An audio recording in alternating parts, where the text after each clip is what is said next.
పవన్ కళ్యాణ్ పలికిన మాటలు గత 3 దినాలు తెలుగు రాష్ట్రాల్లో దుమారం లేదు. ప్రాంతాల మధ్య చిచ్చు పెట్టడం న్యాయమా?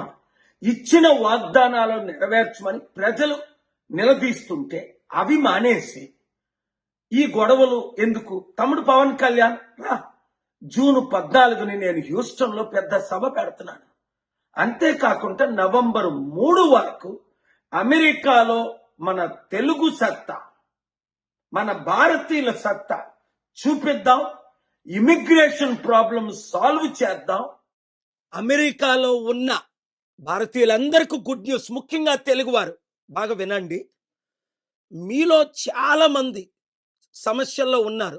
ఇల్లీగల్గా లక్షల మంది ఉన్నారు, స్టూడెంట్ వీసాల్లో లక్షల మంది ఉన్నారు, ఇంకా గ్రీన్ కార్డు వస్తుంది అన్న టైంలో బ్యాడ్ న్యూస్ విన్నారు. మళ్ళీ ఇండియా వెళ్ళి మీరు గ్రీన్ కార్డు తెచ్చుకోవాలని.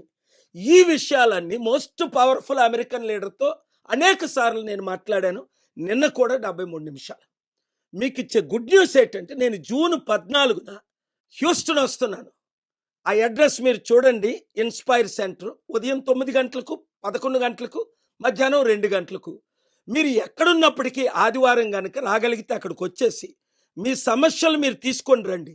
ఈ గుడ్ న్యూస్ని మన తెలుగు రాష్ట్రాల్లో ఉన్నవారు, ఇండియాలో ఉన్నారు, ఇతర దేశాల్లో ఉన్నవారు అందరికీ మీడియా ద్వారా మీరు పంపించండి. అనేక మంది సూసైడ్ చేసుకుంటున్నారు.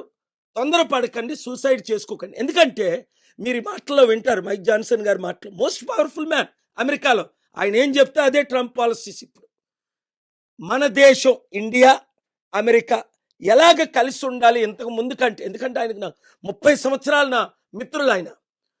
ఇప్పుడు ముఖ్యంగా మీరందరూ కష్టాల్లో ఉన్నారు కాబట్టి నేను ఈ స్టెప్ తీసుకున్నాను. See you on June 14th. ఆయన ఏమంటున్నారో మీరు వినండి. Is it not shocking news? Is it not great news? Is it not good news? Business owners కూడా మీరు రండి, తప్పకుండా కలుద్దాం. ఇంతవరకు ఫ్రీగా సర్వీస్ చేశాను, ఇది కూడా మీ అందరికీ ఫ్రీగా సర్వీస్ చేస్తున్నాను. God bless you. See you on June 4th. Mike Johnson here.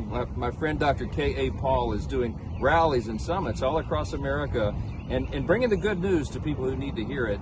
I've been watching his work since the early 90s, mid-90s when I got involved and saw him doing Promise Keepers, and he does gospel rallies around the world everywhere. We're glad to have him and hope you'll be there. Hope to see you at one of these events.